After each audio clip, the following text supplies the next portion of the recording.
Hi everyone and welcome to Smart Culture Education. This is the place where we make learning simple, clear and engaging.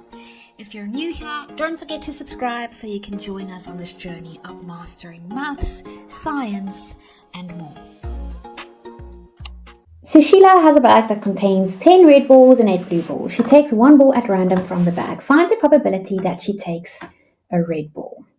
Okay, so let's look at the given information. We know that we have 10 red balls and we have 8 blue balls.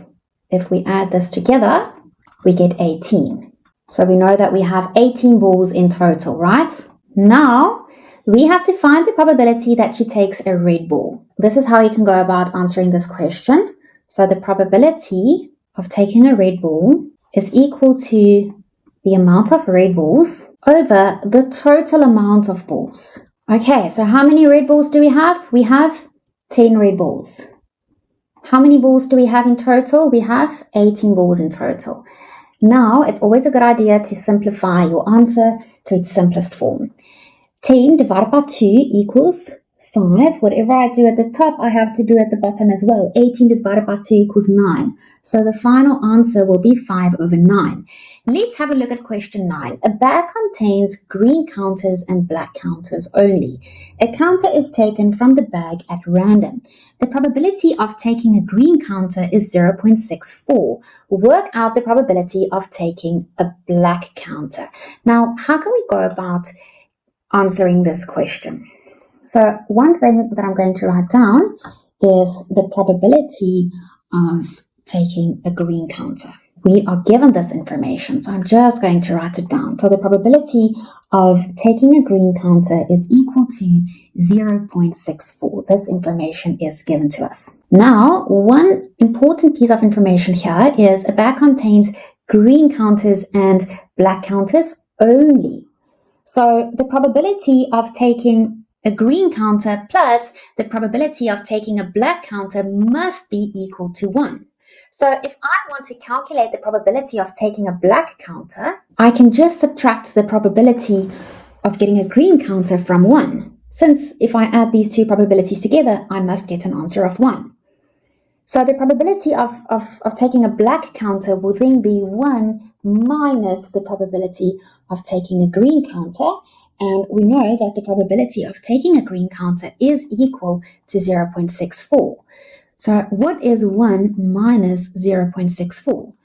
1 minus 0.64 is equal to 0.36. The table gives some information about the numbers of visitors at a leisure centre one day. In the first part, they ask us to now complete this table. So we'll fill in the missing values step by step. We have to fill in this value over here, the number of adults that are male. We have to fill in the number of children that are female. Now this first part is fairly easy. So let's find the number of male adults. Now we know that there are 240 male adults plus children. So now I can just subtract, okay? 240 minus 144 is equal to 96. Okay, so the male adults plus the male children must give me a total of 240. I know that the number of male children will be 144, so I can just subtract to get the number of male adults, and I get 96. So this value right here will be 96. Now I want to know the number of female children. So I know that the number of adults, females, plus the number of female children must give me a total of 260. So if I subtract the number of female adults from 260, I will get the number of female children. So 260 minus 129 gives me 131. So the missing value over here will be 131. Okay, let's have a look at part B. Work out how many more child visitors than adult visitors there are.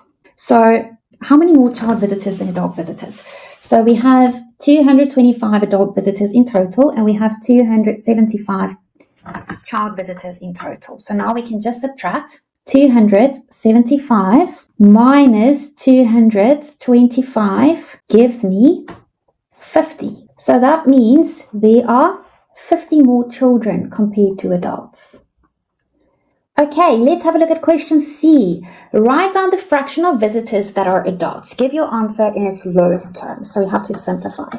Okay, so if we want to write down the fraction of visitors that are adults, we have to follow this formula over here. So it's going to be the number of adults divided by the total number of visitors. Okay, how many adults do we have in total? We have 225 adults in total. How do we know this? It's given in the table. How many visitors do we have in total? We have 500 in total. How do we know this? It's given in the table. Now we have to simplify this fraction. So 225 divided by 25 gives me 9. Whatever I do at the top, I have to do at the bottom as well. So what is 500 divided by 25? 500 divided by 25 gives me 20. So 9 over 20, this is the probability, or this is the fraction of visitors that are adults. Let's have a look at question D. Write the ratio number of males to number of females. Give your answer in its simplest form. Now, here we have the total number of males. It is 240. Here we have the total number of females. It's 260. Okay, so it will look like this. 240 to 260. Okay, but look at this. Give your answer in its simplest form. So this will not be marked correctly. This will be wrong. We have to give our answer in its simplest form. So let's quickly write it down. 240 to 260. Now we have to simplify this. We have to find the highest common factor of 240 and 260. We have to find the highest common factor of 240 and 260. Now that's 20. 240 divided by 20 gives me 12. 260 divided by 20 gives me 13. So the final answer here will be 12 to 13. Let's have a look at question E. One of these visitors is selected at random. Find the probability that this visitor is a male child. So this will be the formula that we are working with. Okay, so we have to take the number of male children and we have to divide it by the total number of visitors. Okay, now let's have a look at how many male children do we have in total. Okay, we have 144 male children in total. How many visitors do we have in total? Let's have a look. We have 500 visitors in total. So it's 144 divided by 500. Now we have to simplify this. Now let's divide 144 by 2. Then we get 72. Whatever we do at the top, we have to do at the bottom as well. 500 divided by 2 is equal to 250. Now I can divide this further. I can divide by 2 again. 72 divided by 2 is equal to 36. 250 divided by 2 is equal to 125. Okay, so that is the probability that the visitor is a male child when a visitor is selected at random. Thank you for watching today's video on Smart Culture Education.